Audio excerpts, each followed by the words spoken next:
Okay, I will start if everything is okay. Yes. Okay. Okay, welcome everybody.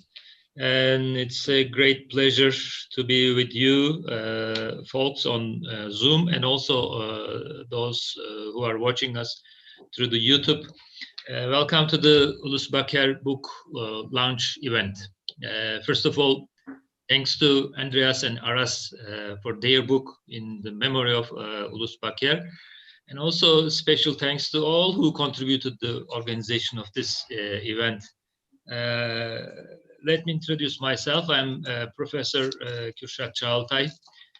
I'm a faculty member at the Middle East Technical University. I'm the current director of Matthews Audiovisual Systems Production and Research Center. In short, we call it as GISAM, which was the home of Ulus Baker for a long time. Unfortunately, I didn't have the opportunity to personally meet Ulus Baker. However, his legend is always with us under this roof, under the roof of GISAM. And GISAM is always, and Matthew is always proud to have such a distinguished philosopher and intellectual. And it is so sad. I mean, we lost him at such an early age, but he's still with us with his unique work. And especially in today's intellectually deserted society, he's among us like an oasis. So again, I mean, I don't want to keep my talk long because many people are going to talk. But my special, again, I mean, go to Aras and Andreas, which they are GISAM's former members. I also would like to thank Dr. Berrin Balay for this organization, and also her love and support for GISAM. Without her support, I mean, it would be very hard to keep GISAM going on. And I hope in the near future, we can organize a face-to-face meeting for Ulus in GISAM, and we can come together instead of meeting virtually. So I hope we will have a fruitful meeting, and I wish all be safe and healthy. And again, thanks everybody for being with us tonight. Okay, so I think floor is yours. Andreas, are you going to continue? Well, let me mention Gert Lovink, who really made it possible that we could bring out the essays of Ulus and put it together, and gave us with with Network Cultures a platform to publish this. And we're very happy about this, because this means that the texts from Ulus are open access and can be reached from an audience where we really love that they would reach it. And I think it's a very good time that it right now started. So Gert, thank you so much. Yeah, let me just say, because it's a real pleasure and an amazing opportunity for me to speak here. It was in April 2018 when I went on a small book tour for the launch of my first translation in Turkish of my work. And I was in Istanbul and in Ankara. And yeah, while talking with Aras and Andreas, they started talking about the work of Ulus Baker.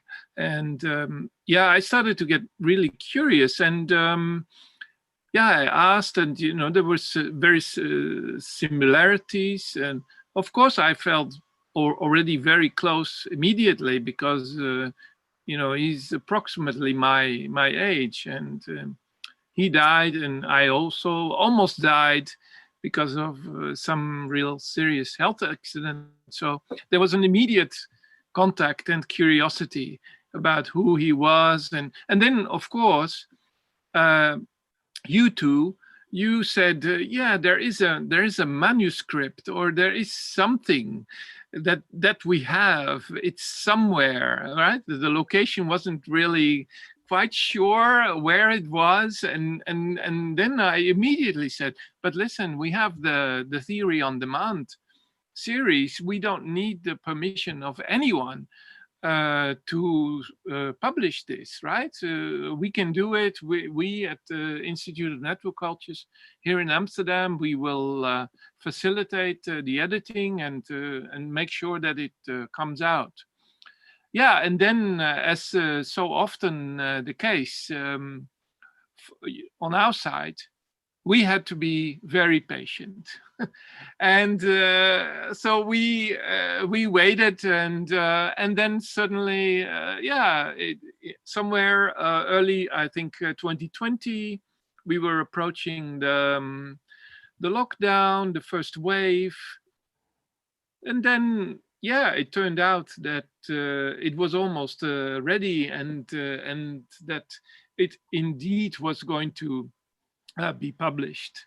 So so that's really very good news. And then in the summer, towards the end of the summer, the manuscript was ready.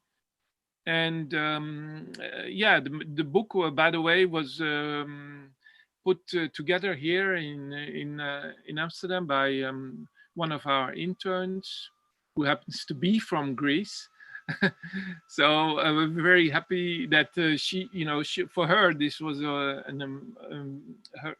big job to put together her first book as an EPUB, as a PDF, to work with Aras and Andreas on it. And yes, a few weeks ago, we launched it. And now we are having this virtual book launch, which, is a very good start, I agree, to do more with the legacy, with the material, but also with the debate, because the debate that we can read, at least in this English translation, is very fresh. It's very new, and it's almost I wouldn't say utopian, but it will be with us, for decades to come, because the materials, the ideas gathered here are extremely relevant, and we can historicize it. Yeah, but I think it's much easier, more of a challenge to apply all these ideas and debates that are out there in Baker's work to the contemporary situation that we find ourselves in. Yes. Thank you, Gert. Thank you very much. I mean, I would love to dive in the work and say, Louis, why don't you go ahead? And because to start with the reading and to reflect on that, because that will give us a good continuation there. What do you think? Sure. I mean, I have lots of investments in this book. I think not perhaps as intense as you and Aras, or even Angela and Gert, perhaps, but I think it's intellectually extremely challenging and provocative. As Gert implied, I think it clearly picks up things that were going around 15 or more years ago, but it's perhaps it's our job to make them relevant, perhaps. But I think they, it's a fantastic provocation to thinking and to work. I mean, to work with images. I mean, I'm still tangling with the long sections where the reading of Freud and Lacan are kind of entertained, brilliant kind of reviews of Freud in the light of Deleuzean reading of Spinoza,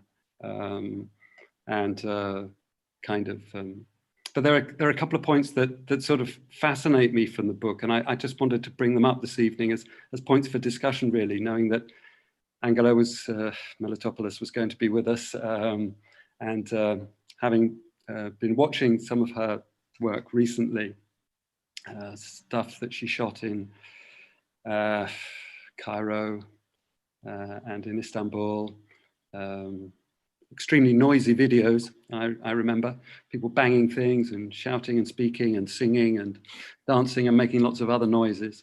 But also the wonderful 90s piece that Maurizio Lazzarato wrote about passing drama, about migrants and migrants from Turkey. Because I have a personal stake in Ulus's work, I think, in the sense that, although I never met him, to my knowledge, we may have bumped into each other in a bar in Ankara and even exchanged words, but namelessly, as it were. But I knew of his influence. Students I taught there in the late 90s at Kent in the Faculty of Art, Design and Architecture went to his seminars, listened to him speak, brought back ideas. And I was, by turns kind of provoked and provoked into pleasure and provoked into curiosity, I guess, the great mix of aesthetics. Entanglement of aesthetics, I guess. But it seems to me that this is a chance, if not to historicize it, but to understand what that, not that moment exactly, or that phase in life in Turkey kind of meant somewhat. A kind of sense that it was vital, I think.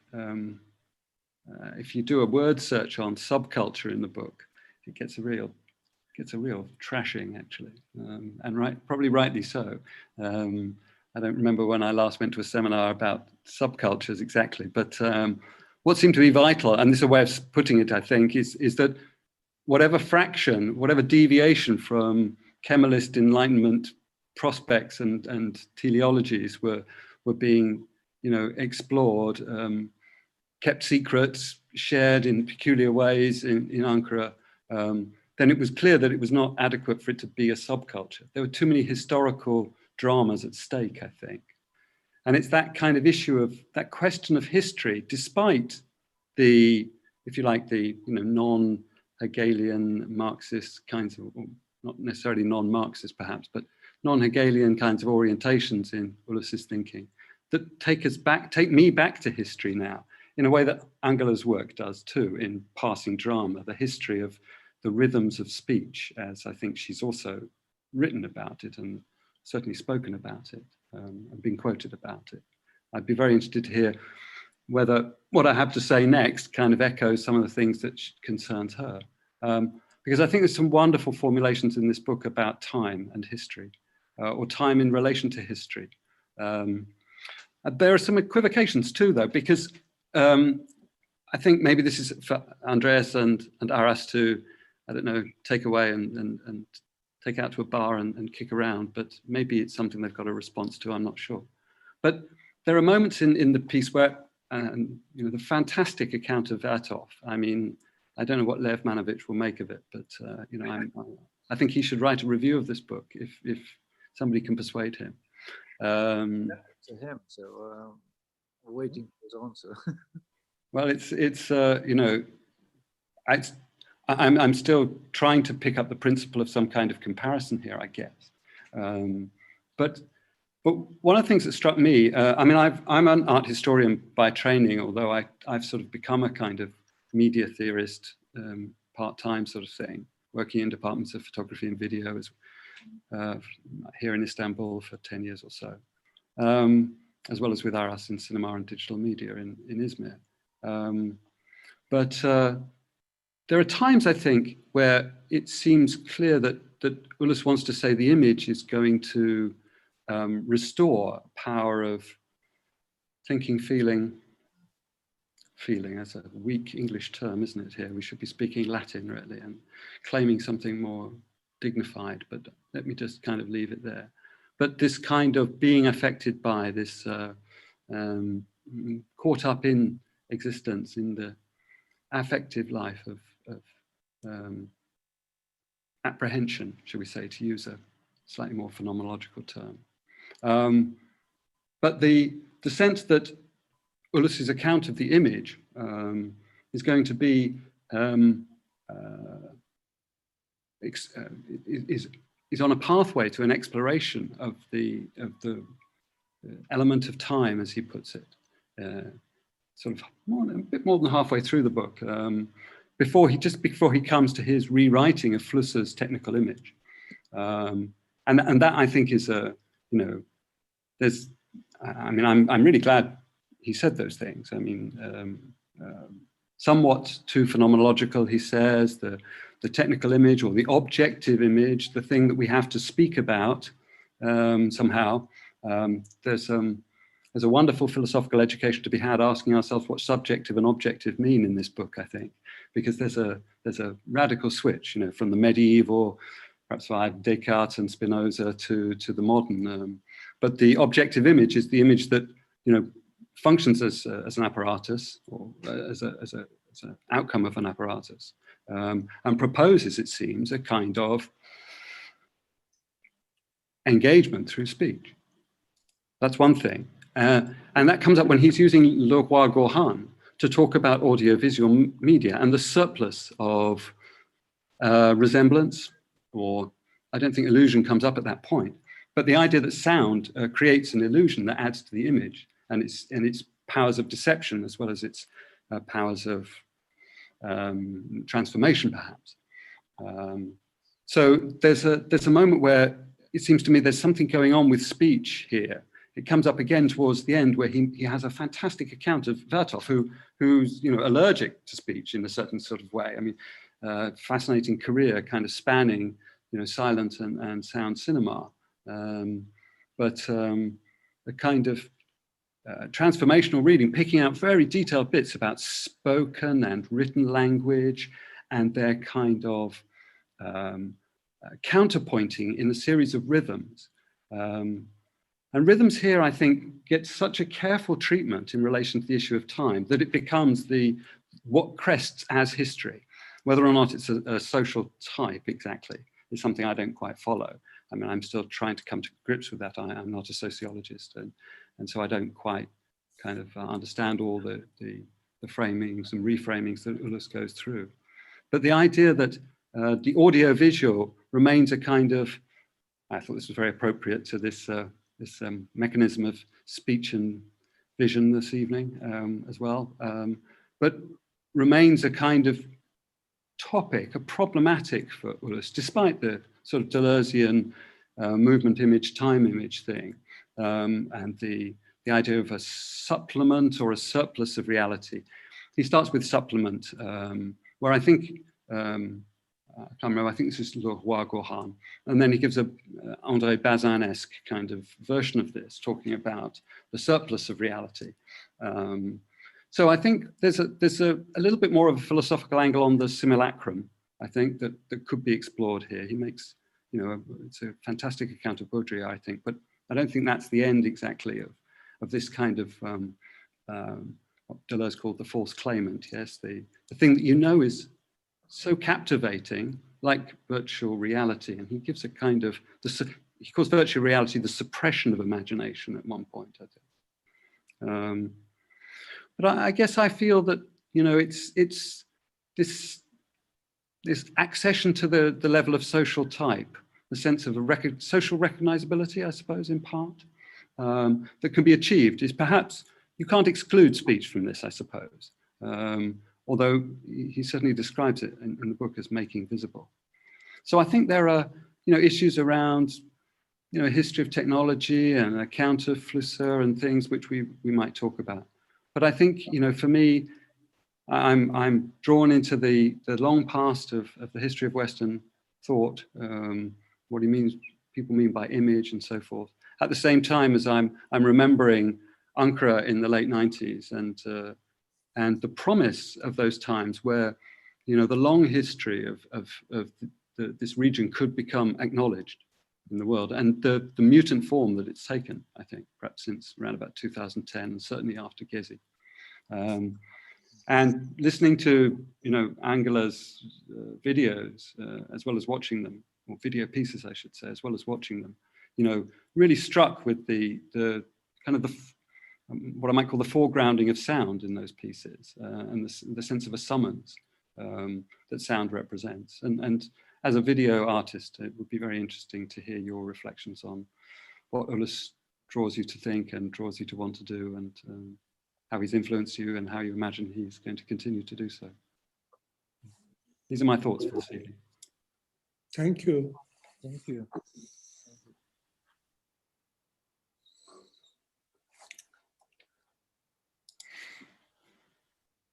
I don't know, Angela, would you like to respond to this, to pick it up from Ulus, from Louis?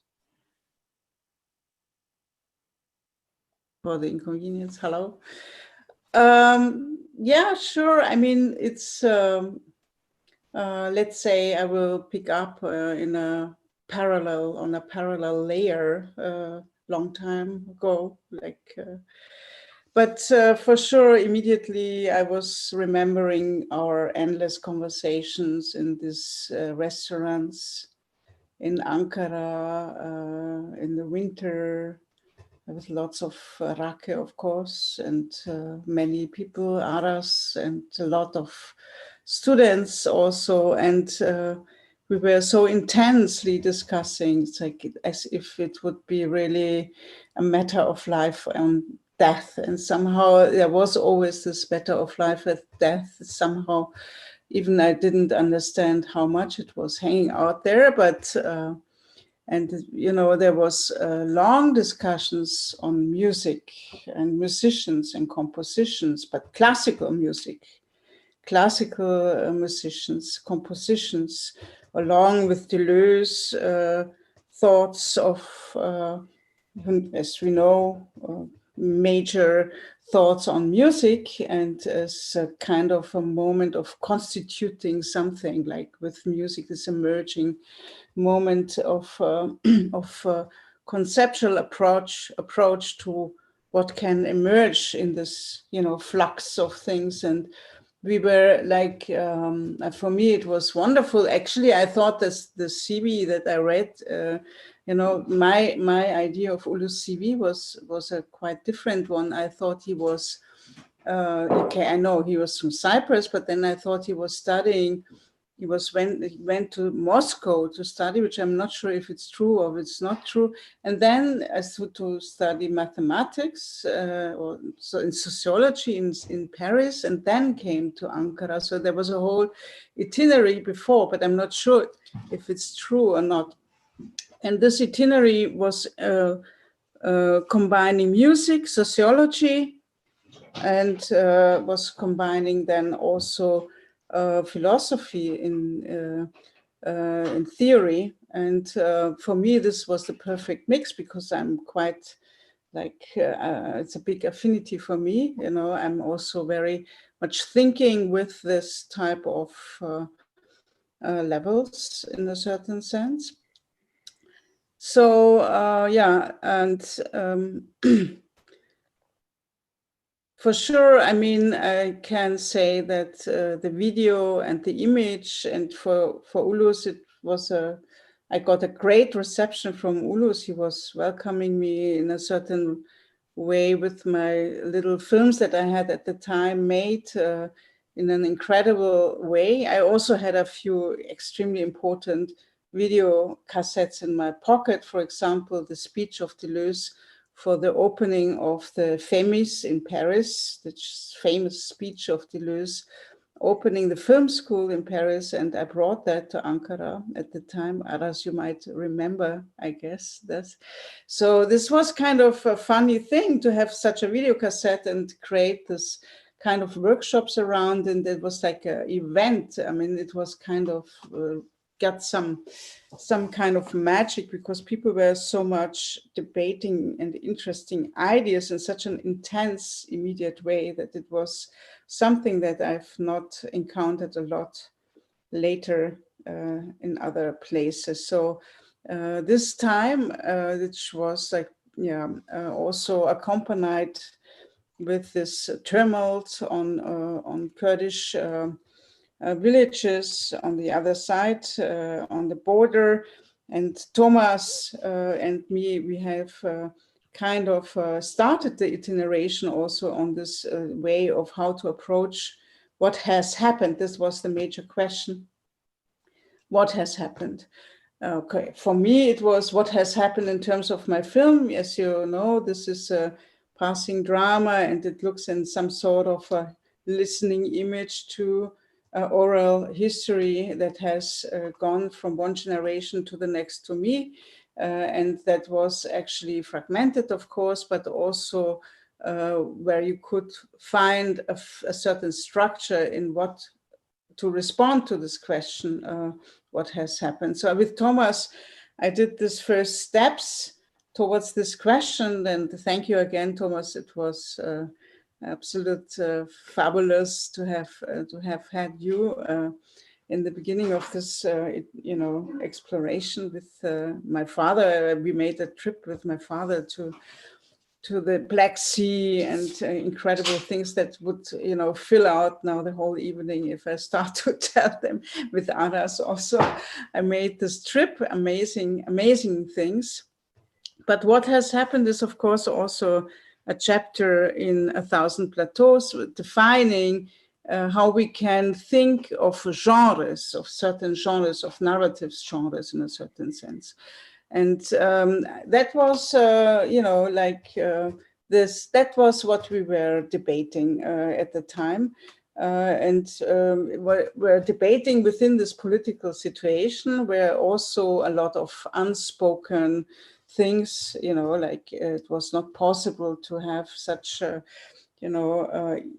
access to historical material or to have also discussions. It was somehow a little bit between spoken and unspoken all the time. So it was very, very intense and intensifying. And this piece, Passing Drama, that is an outcome of this research, of course, with the great, collaborations. I had also others, and Maurizio at the time, we wrote the book Video Philosophy, and had, along also, video work with him, also very political videos in the beginning of the 90s, like against the French participation to the war, to the Gulf Wars, which was bringing us to create a group of people to work together and to understand how the media is implied in the military agency. At this time, for the first time, France was actively participating after the Second World War in a war. So, and so with Guattari, we made this interview, and we had this kind of collective groups, Canal Déchaîné it was called. So we had this, this transfer of things from Paris to Ankara at the time. I came from Paris at the time. And yeah, and there's a lot of things to say, but maybe you, Aras, can take the baton, and thank you. Thank you. It was for Andreas and me, it was an interesting encounter with the text again, because we were really close by when he was working on these texts. And it's been years, it's been almost 20 years. And when we engaged with the text again for editing it for Institute of Network Cultures, thanks to Gert, I find it very striking. I mean, after a while, some things became very relevant in a new light to me. Particularly this issue of his main criticism in the text, the social types, and how he relates it to an affective sociology and affective life, and understanding society through affections. He departs in this criticism from Deleuze and Guattari's statement that the sociological research has turned into an amalgamation of opinions, and builds his criticism upon this statement. This criticism is addressed to the institutionalization of social research, particularly in the Anglo-Saxon cultural context, with a particular emphasis on quantitative analysis and methodological frameworks. And of course, there are, of course, sociological works that are exempt from this criticism, He's pointing to a dominant, I guess, form of institutionalization, because we know that, such as the works of Birmingham School, does not really fall into that category that he criticizes here, that kind of an institutionalized sociology. There are some lines of sociological work that escapes from what he's criticizing. But in today's platform societies, I think this criticism reaches to a new level, that today we understand whatever happens in society through algorithms that are designed to capture those moments, that are designed to not only capture, but also control and regulate social interaction in general. And we tend to develop a critical analysis through the same data, in a way. What we call big data, we take that and we look at the same data from a different perspective towards different ends, and then develop a criticism out of that. Even in artistic practices today, data visualization is one of such artistic strategies or forms, I guess. That's the right word, that gives us an image representing the information itself without any doubt. So we need to evaluate also the critical device that Ulus proposes to reconsider or revise in this context, the social types, because he posits social types as an analytical device that was developed by early sociologists to understand what happens in society. And these social type, in this sense, are social subjects recognized at the depth of the effects that shape them as such. Social, political, economic conditions, deeply rooted cultural constructs, other sorts of social flows. Such affections create social types, and by identifying these social types, by analyzing those effects, Ulus argues that we can understand what happens in the social realm, and early sociologists did this. He gives quite a number of examples from the early sociological literature or sociological imagination that was built upon. The intellectual lumpenproletariat or petit bourgeois of Marx, Weber's Protestant or Zombard's bourgeois, Zimmel's social types, the immigrant, the Jew, the stranger. Later on in C. Wright Mill's work, white-collar worker, power elite, these were all social types as such that helped us understand the social relations around them. Now, Ulus also argues that is how he develops his argument, that in fact such social types were not only founding steps of a sociological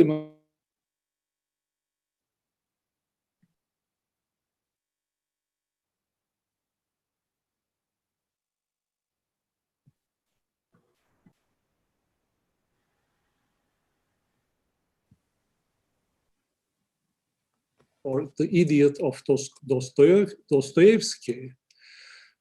We see the social types at work in modern cinema too. And in fact, Ulus argues that after the institutionalization of sociology as such, after it turns into a sociology of opinions, literature and cinema continue to provide us with social types that helped us understand the social flows. What comes to my mind is, for example, in a transformation of US culture in the 70s, we see the emerging social types in the outskirts of Hollywood system in Cassavetes' films, for example, or Paul Schrader's films, or we see after Thatcher's neoliberal transformation of British society, we see in Ken Loach's films the British working class, the new conditions of British working class. So I think there is still a peripheral cinema that can produce social types as such, that can engage with social types as such. What comes to my mind is Fatih Akın's portrayal of second-generation immigrants in his films, or Nuri Bilge Ceylan's portrayal of the uprooted urban individual working in Istanbul, for example, in The Distance. But at the same time, we see the gradual loss of this device in mainstream culture. I mean, Cassavetes, Paul Schrader, these were not filmmakers that were very marginal. They exist on the outskirts of the mainstream cinema, and we see in mainstream works too. In literary and cinema works too, the presence of social types in those years. But gradually, even in that outskirts became lost. The mainstream cinema and literature, I think, started to lose the connection, its device as such. 2 weeks ago, there had been a historically significant election in US, for example. And neither the mainstream news media, nor the political analysts, nor the sociologists could predict what would happen in that elections. Because this is very critical, I think, because we do not see the Rust Belt post-industrial worker in the news anymore. We don't see the South Texas, the Mexican American living in South Texas, who, despite against his own interests, goes and votes for Trump. We don't know these people. We don't have, we can't imagine them as social types. We are saturated by, hipster images or, second-hand representations of urban social types, perhaps. But these people who support populist policies, neoliberal ideologies against their own interests, we do not see them in sociological analysis, in cinema, in cultural sphere anymore. I think that at that moment, Ulus's criticism becomes very profoundly relevant to look for these social types that still exist and become effective in politically and, in current populist policies, most importantly.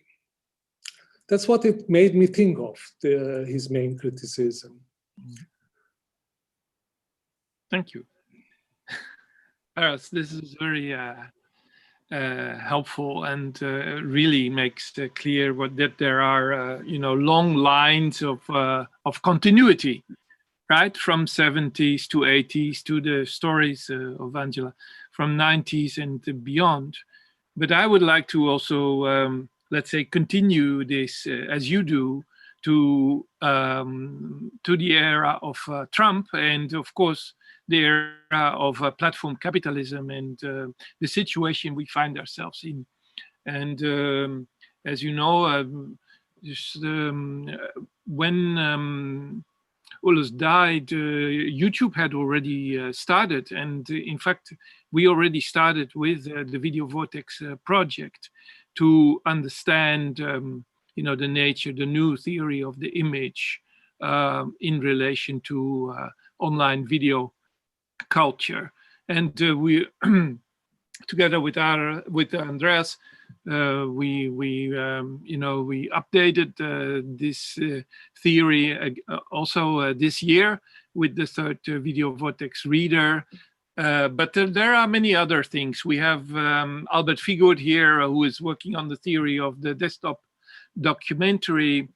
Donatella Della Rata in Rome, with whom I'm working on, on the selfie, and of course a growing group of people who are working on the theory of the memes, which of course is highly political, and also an even newer, let's say, strength of theory, which is focused on the emoji, where the link to the affect is more than obvious, right?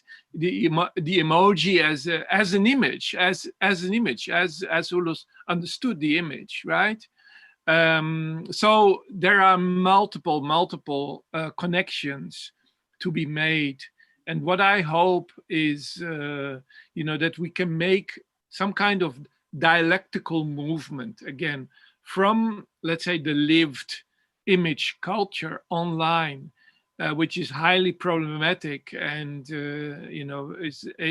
but is massive, because billions, literally billions of people now are participating in this, not just consuming, but actively participating, right?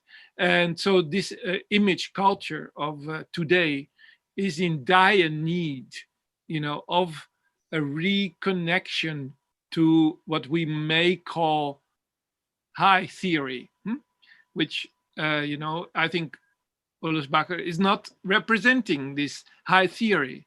No, he was, of course, embodying a culture in which the high theory is immediately applied and grows from, the lived culture of the image today. And when I saw the title, From Opinions to Image, for me, that is meme theory, right? And in meme theory, we can see a dazzling dialectics between opinion, between speech, between spoken word and the image, because they all come together in one, right? And so I just want to point at this, that that there are multiple beginnings here. I agree. Yeah. May I ask a question in this context? So first of all, I have to confess that I didn't read the book, and I don't, or I didn't know many things about Ulus Baker. But first of all, congratulations to this work. And when I heard all your statements and your personal relations to Ulus Baker, it is really, for me, a really interesting and charming situation to discuss the topics, especially the statements from Geert and others. What came into my mind, especially when you talked about the context of the prognosis, obviously somehow related with algorithmic prognosis of Donald Trump's election or not election. At that moment, we all know it was the second time that the prognosis were significantly wrong. In the first election, when unfortunately, according to my opinion, Trump won the election, it was directly said, yeah, this had something to do with Cambridge Analytica and the power of algorithms and so on. And after 4 years, the expectation from, I think, nearly everybody was, when there are again these kind of prognosis, at that moment, the system should be at least so well prepared that these kind of misunderstanding or misinterpretations cannot happen again. And again, it was a kind of prognosis or wrong prognosis. So in fact, my research interest is much more related with knowledge transfer than with opinions. But in fact, when we see, when I read the title From Opinion to Image, and at that moment, opinions are also based on somehow knowledge, or in fact something what we regard as knowledge in the context of digital media platform culture and so on.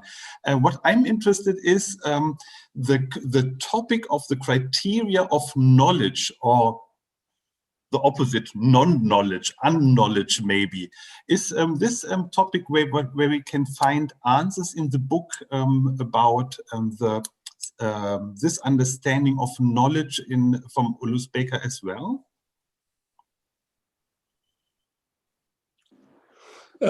Part of his introductory discussion is about this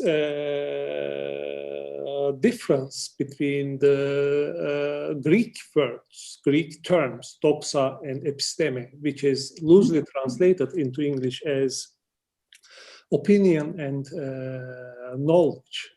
But that's a very interesting debate he pursues there, that in the Greek society, it was quite different than the way we treat these terms today.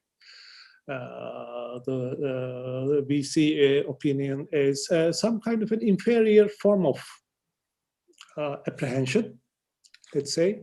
Mm-hmm. Whereas knowledge is a more ultimate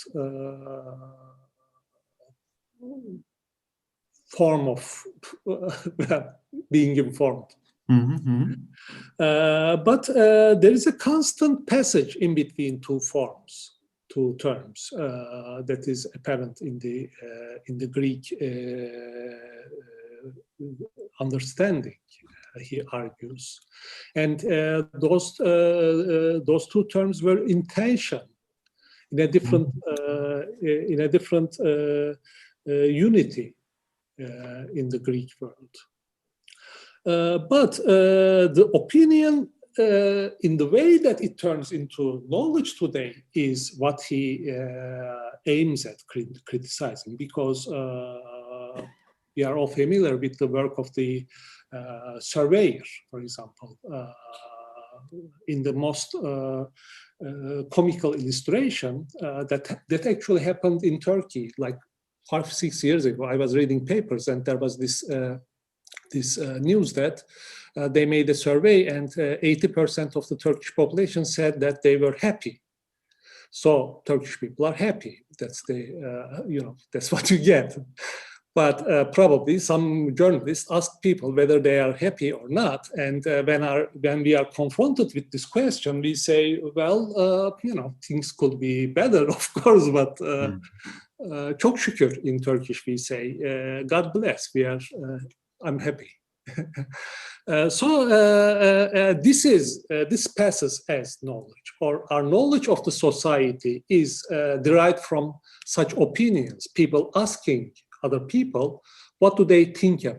How do they think about themselves? And that is a grotesque form of opinion. That's the knowledge that you derive out of such inquiries is a grotesque form of knowledge about society. That is the problem he aims at. Yeah, very interesting. Because, sorry. I wonder if we can translate this problematic to the information that we gather through algorithmic processes too. Perhaps that's something to consider, that we rely on the data. We say, okay, there's this big data, there are all these algorithmically gathered information, and it says us this about the society. Mm-hmm. Yeah, my argument would be that we need to connect to the world of young people. And for instance, take Ulus Baker's work and, for instance, say, the social type today is the Instagram influencer, right? And the influencer, of course, operates with and does not exist without the algorithm, right? So in that sense, the social type of today, the influencer, is an algorithmic figure. And so these are the kind of, let's say, beginnings of what could be a theory today, just as an example. And in general, we can also even, have a more Kitlerian materialist reading and say that the user profile, the user as such, is the social type of today, right? And so that everyone who has a profile, who is generated as a user,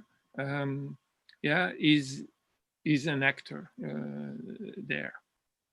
But that's a much bigger, let's say, category, because obviously, for instance, Facebook has, as we know, 2.7 billion users, right? Which is an almost unimaginable figure to even start to, conceptualize what that means. Can I say something? Yes, please. And I did once a lesson in GISAM about Ulus Baker, and we did something. And I discovered that it was difficult for the students. For me, it was really important that these kind of ordinary technical university students are interested for Ulus Baker's lessons and writings, and they know a lot. So we started and we did editing, and we, after 3-4 sentences, you have the relationships between the associations. So we did editing, and we did what he wanted to do with visual thinking. And it was really difficult, but a good thing, I think. And I always think of doing a film with texts and talkings of Ulus Baker, just with the pictures and sounds. Sounds is another important thing. And some personal remembering, for example, I remember a party in my house, and Ulus was taking a darbuka and singing a song in a strange language. And then he said, it's Bantu. And as a child, he has been in Kenya, and he has learned from a woman this song. So this. And he was very interested in, and I did the editing of quite ordinary documentary film, and I had some from Russia, from Moscow, and making of vodka. He loved this picture, and he was very interesting. And he has been in Russia studying, and he knows Russian. He knew Russian, so this is one thing. So I hope some days we can start to make film in a way of visual thinking, in the way he has intended to produce not only texts but films. Just a little remark.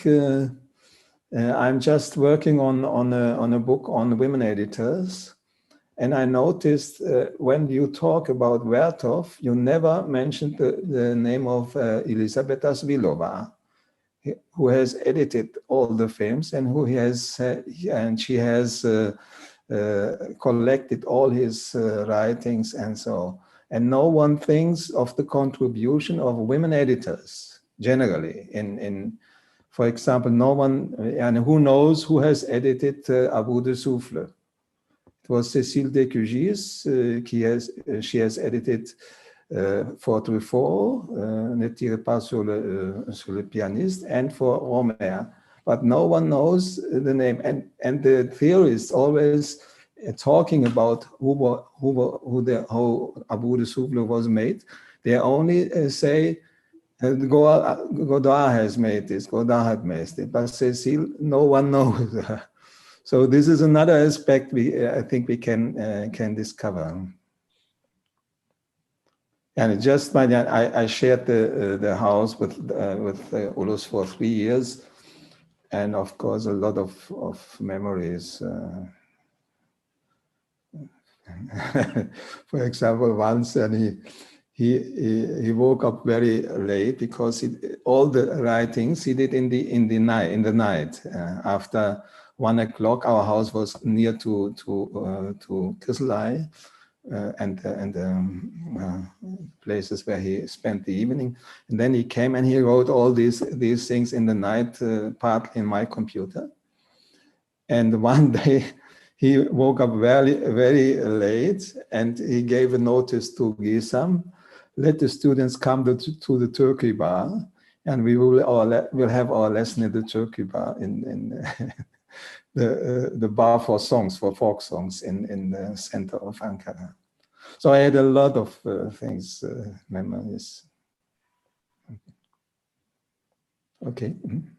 Thank you. Louis, you had your hand up, and then Burcu, I don't know. Yeah, I mean, you choose.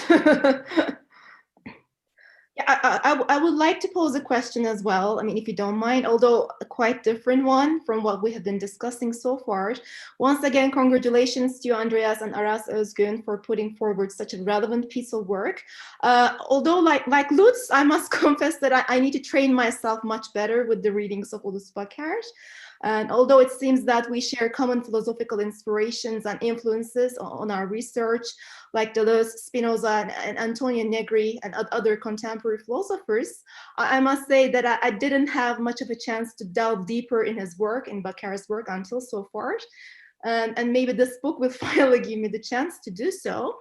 So I'm a bit curious about Ulus Baker's peculiar understanding of affect as a notion in and of itself. So although Aras Hocam, I think you touched upon this issue during your previous discussions somewhat briefly, but you know, Deleuze dedicated 2 books on Spinoza, Practical Philosophy and Expressionism in Philosophy, and sees him as one of the most significant influences on his own way of philosophizing, especially in terms of the notion of affect, the body's capacities for affecting and being affected. So in his readings of Spinoza, we see that this affective dimension somewhat denotes the body's ability to affect and be affected by others in the world, which in turn, you know, characterizes and informs this radical relationality, radical connectivity at stake in Deleuze and Guattari's theory of becoming, in terms of the affective encounters among a variety of disparate identities or entities that might be of different origins. So both Deleuze and Spinoza are famously known as describing the bodies, things, and entities not by simply what they are, but I mean, according to their fixed essences and origins, but in terms of what they can do, right?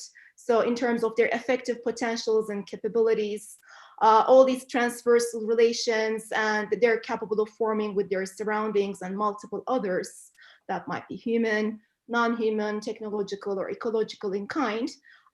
So forgive my ignorance, but I wonder what kind of a framing Ulus Baker goes through in his own conceptualization, in his own formulation of the notion of affect, based on his Deleuzean and Spinozistic readings, and also this notion's peculiar relationship, particular relationship to image and image culture. Perhaps I can find answers to this question just simply reading the book. Well, since you're here, I can equally address my questions to you, I guess. Well, I think in the book you will see that he adapts Spinozist idea also through Deleuze, because he also that's not probably available in Edmore, but he translated Spinoza's Deleuze's lectures on Spinoza to Turkish. So he knew very well the Spinozist theory of affects and Deleuze's recapturing of it. And you will see that his idea of affects and affections are basically taken from Spinoza. Yet, in this work, you wouldn't find it in a very, how would you call it? Like, I think he avoids repeating what is already said by Spinoza and Deleuze. So he just takes the notion and puts it at work. Mm-hmm. I was just wondering whether he was adopting a similar framing, similar understanding of affect due to his own reading. He entirely adopts the notion in its actually it's a very political notion in the way that in the Spinozist idea affects our power relations. It leads to empowerment or decrease of power situations in a very bodily fashion, and he takes it that way. He uses notion in that sense. He doesn't go over the notion in the, as Deleuze does in the Spinoza lectures, for example. That kind of he doesn't treat it in a very extended manner. And I think that is, if he had done that, he would be rehashing Deleuze, probably. So he puts it in a more operative fashion. He treats it in a more operational concept, as a more operational concept in the book. Thank you. Was that an answer? Yes, I think so. I think I'll be able to be more familiar with the way he conceives that notion and the way he puts it into practice upon reading the book itself. Luis, sorry, we overstepped you there. And, you have to unmute yourself. I'm listening very interestedly. I mean, I think Burcu's questions are very important, and you know, I think there's a relationship in Spinoza, I think, between affectio and affectus, and one is about the power that is distributed between subject and object, broadly speaking, and the other is about the, well, I don't know that bit really. That's the bit I can't quite follow, because it's something to do with sovereignty. It's about trying to establish a power over everything. So you overcome being affected in a certain way. I think so. It's about trying to deduce, you know, political community in Spinoza. No, I think, you know, I mean, I think just to go back over a few things that have come up. I mean, I think what Angela said about music was very illuminating for me, because there's a phrasing towards the end of the book where Becker talks about rhythm and its counterpoint, actually. And I had to look up counterpoint, because I did, you know, I play the piano, and I'm a very boring musician really, but you know, I know some kind of bits of musical theory, supposedly. And you know, the idea of two things playing alongside each other, two different melodies, something where what's harmonious with something else is, you know, unstable, it's not clear, but which share a rhythm perhaps from time to time. You know, this kind of thing is a formulation where I think he is trying to process the meaning of the legibility of the image, as I would put it. I mean, I tried to raise the question of speech and audiovisual media, and the idea perhaps, you know, that video is that. I mean, it's always been, you know, as well as a kind of, you know, time matter, it's always been the recording of speech as well. So historically, which perhaps goes to some of Geert's points or questions about the, you know, the relationship to changing forms of image culture, and the relevance of Ulus's work here. But I think the musical analogy is very strong, and the way in which that kind of, you know, Thomas mentioned it as well in relation to the Bantu song, and you know, there are kind of models there, I think, in Ulus's formulations to think about editing and the transformative powers of the image in you know, interesting ways. I mean, I think you know, passing drama is a is a wonderful thing, and deeply relevant in terms of the kind of question of transgenerational memory, in fact, which maybe I think is also a kind of topic I think is I can't quite piece together in relation to Ulus's work right now, but I'm going to try. But the legibility of the image and the question of the algorithm, I think it's absolutely compelling sort of issue, because it's automated for us. I mean, the comedy of various kinds of bits of society trying to understand other bits of society, is one thing. But we seem to have, the image has kind of taken over in a certain way to generate a kind of mediation of social life. I mean, is the user a social type, or we're all users now, kind of thing? It seems as if it goes beyond the question of type to where. I'm not quite sure. If type means recognizable by others, which is one thing it does mean in this book, I think, where it's about society changing. There's a bit where he quotes Foucault and says, that the social type is the dangerous individual. And I thought, hang on, that could be everyone. So I kind of thought maybe we got there too soon, kind of thing. So there are questions for me about that formulation, but the idea that it's not about identity, but it's about what you do as recognized, and the influencer. I think Gert was very close to it there. I mean, that extraordinary power, that amazing power that people have to kind of manipulate the way the image is somehow mediating relations and establishing and re-establishing relations, or apparently re-establishing relations for people is just remarkable, I think. Whether it's a post-literate society or whether it calls us for a new literacy, I don't know. So I mean, I try to pose that question, but I think it's one thing to kind of get people recognized. I mean, I think what Passing Drama does, if you forgive me, Angela, for going on about it, is to pose that question of what it means to have a relationship to these people. For the spectator. I mean, you have a relationship. I mean, a series of relationships, but the work poses a relationship to me. What it means to have a relationship to these people who are displaced, kind of, in a problematic of what it means to remember, and to know that that's what's being shared. That I think is that's as close to what I think a social type is here as is possible to get, really.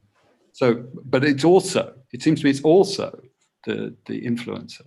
So that I think raises a question about what the power of the image is in relation to our other powers.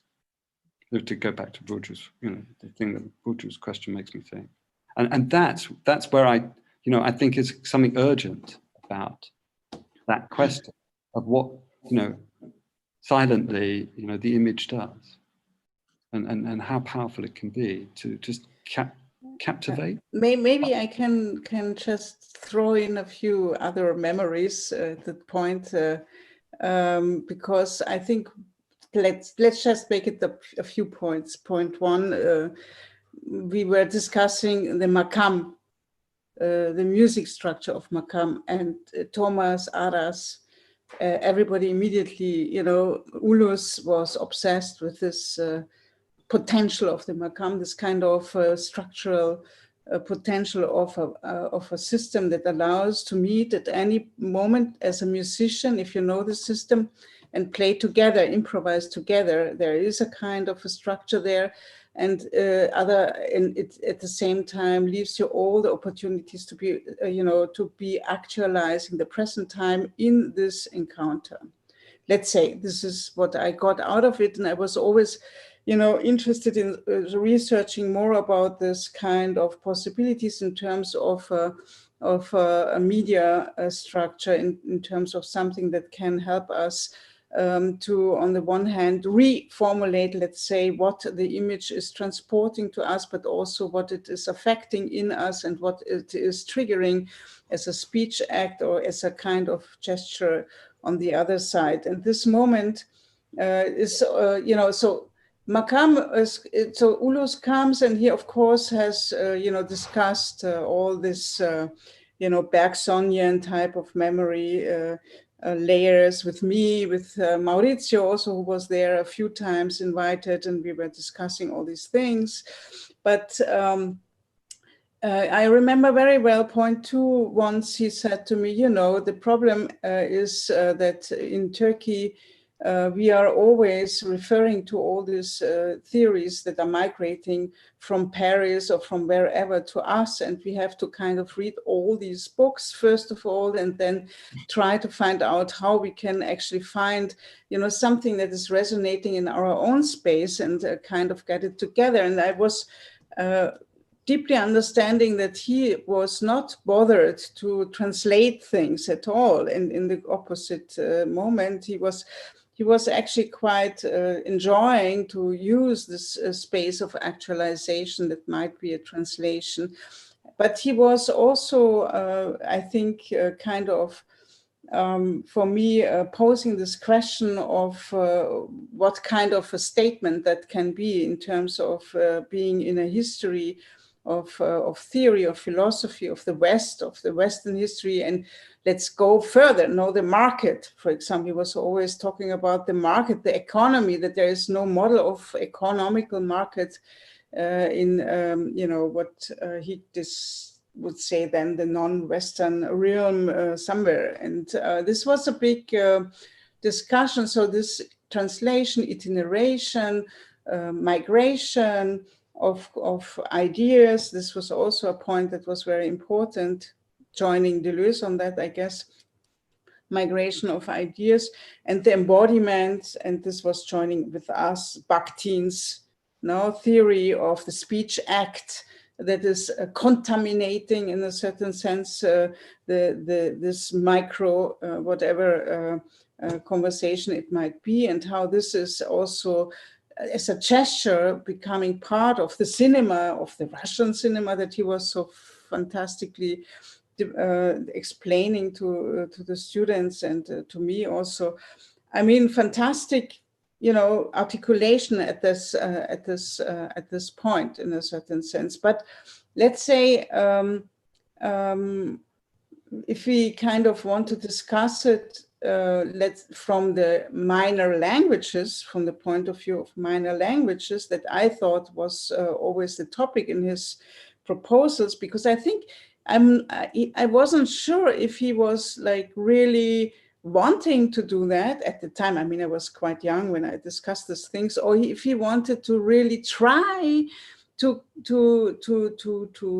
find a way where we will actually not only, discuss minor languages any longer, but something different, which is like a constitutive form of politics in a certain sense that is beyond this position of deviation, of contamination, and so on and so on. So I think he was not clear in my understanding on this point. I would say he was torn somehow, and he was sometimes, for me, putting or embodying different positions on this, at least at the time when I was kind of discussing with him.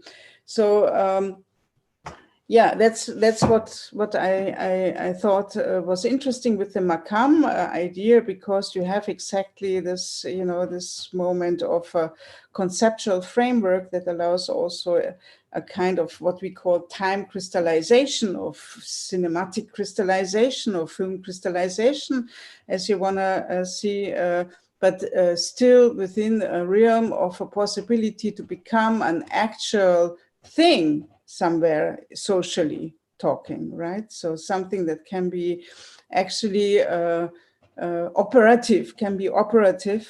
And so that's what we were always discussing, though, no representation, but operation, no aesthetical theory of representation. I was on that. Let's say he wasn't entirely in this direction, but more operational, cartographic, etc., pp, and so on. So yeah, I wanted to bring that in because I think that's actually the really for me, triggering point in his position, that he was open in this way of thinking, thinking through, or thinking with, thinking into another direction in certain ways, that I found was absolutely amazing.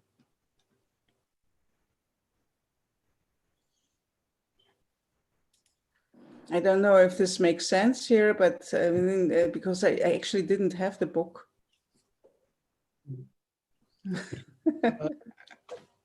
Thank you. I mean, it does make sense as far as I'm concerned. Of course it does. It's very relevant. And yeah, it's amazing collective session that we're doing here in memorizing, but also in reactualization of what is of what can become again a contemporary theory of the image.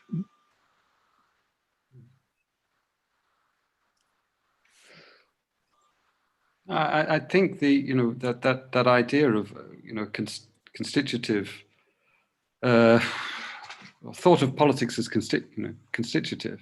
You put it better than I do, Angela, and only 45 seconds later. I mean, but it's kind of, it is perhaps kind of urgent to take over from some kind of questions of just distribution. I mean, it struck me that his account of time, and I'm not sure whether this is to what extent this is an echo of Deleuze or Bergson or whatever, but when he writes time and its rhythms, I want to say, actually, I hear something kind of absolute as well as something relative here. That time is kind of inappropriable somehow. It certainly can't be grasped by any one form of operational activity, be that representational or otherwise. So it's I mean the account of Vertov, which I think is compelling, is matched, I think, by the account of Eisenstein here, which I think is a brilliant. If you take non-indifferent nature, a famous Eisensteinian version of affect in the image, then and you set it against the idea of a kind of an absolute temporal flow that cannot be appropriated, cannot be grasped, then you understand, I think, Eisenstein's kind of power, as well as some of his kind of anxiety about the frills of narrational, I mean, narrative cinema. So, and the demand to theorize it in this way. But the idea that there's a kind of crisis, contemporary crisis between nature and time seems to me to be completely compelling. Kind of as I read through his account there, nature is telling us that it doesn't have time, somehow. And this is the kind of anguish of an affective anguish that might come through any number of different places, really. So I think that whether he was an ecological thinker or not, I mean, I think you can extrapolate some of the arguments. I don't think Eisenstein would recognize himself in my description precisely, but I think you can find here a theorization of what those image practices put you in touch with as a possible thought.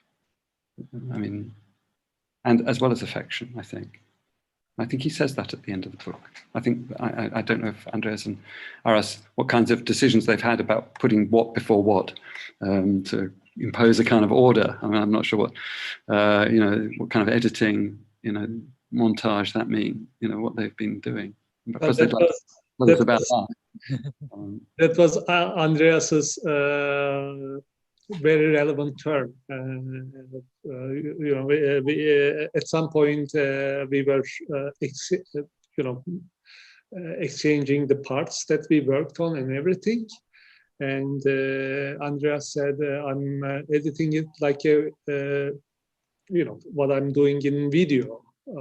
I remember Andreas saying something like that. that there are parts that connect. There are so we arrange the order of text in a way like that. There were some repetitions that we noticed in his way of writing. That is inherent to his writing process. So we tried to eliminate some of those repetitions. So it was it was a long editing process actually. That's why Gert, thanks to Gert, he gave us that space, gave that time, so that we could go through it. It was a process that took longer than we expected.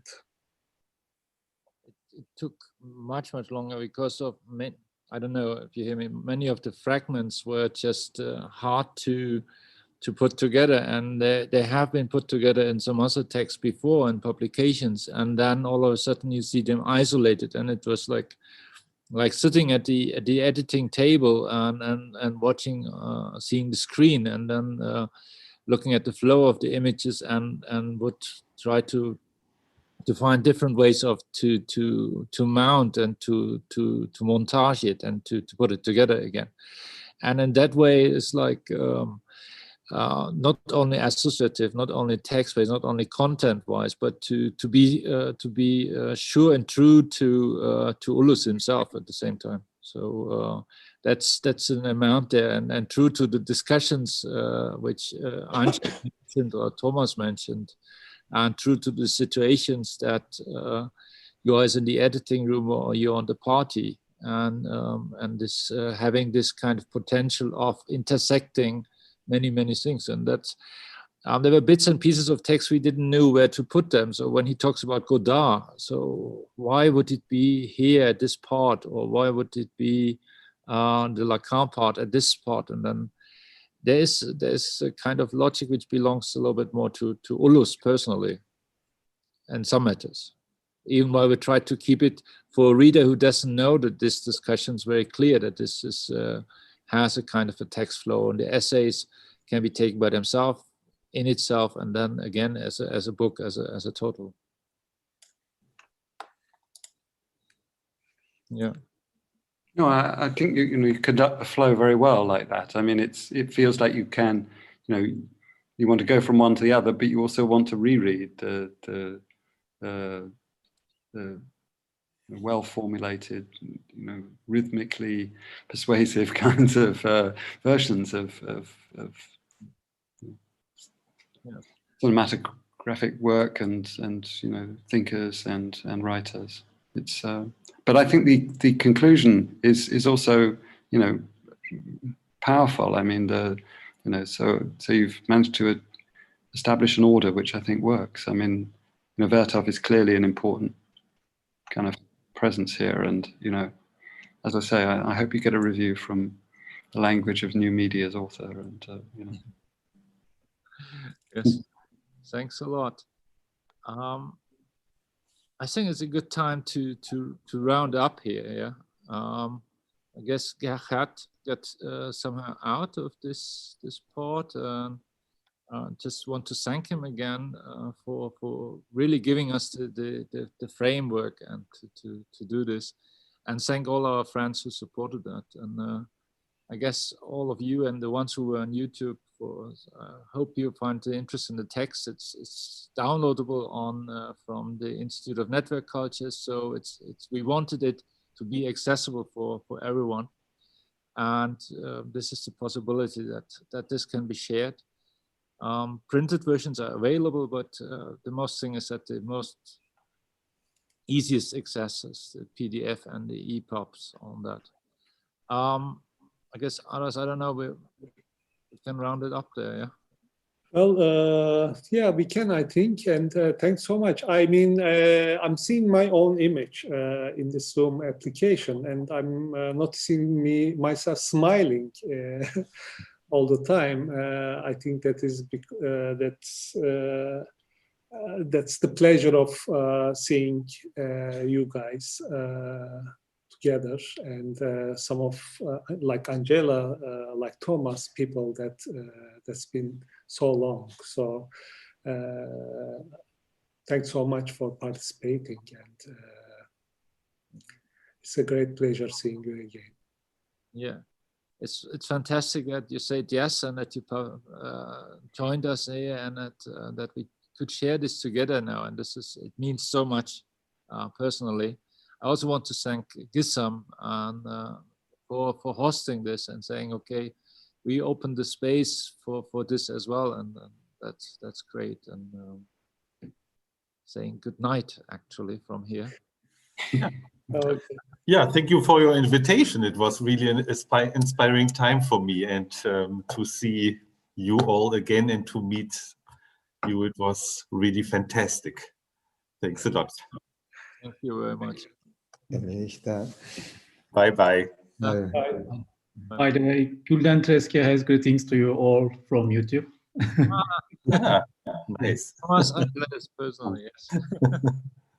Bye-bye. Bye-bye. Thanks, Aras. Take good care. Yeah. Thanks. Bye bye. all of you. Bye. I'm staying on if you want to chat a little bit more. Just have a moment online. Aras, Okay, I'm logging off. you're logging off. I got to some things to attend to. Okay. No business, but Angela particularly and Thomas, let's keep in touch. Yes, yes, Let's yes. talk. Yeah. Take care. Take care. Bye, Aras. Bye, Aras. Take care. Anyone, if someone comes to Mytilene, I come Me too. I will come too. okay. as soon as possible. Yes. Yes. Yeah.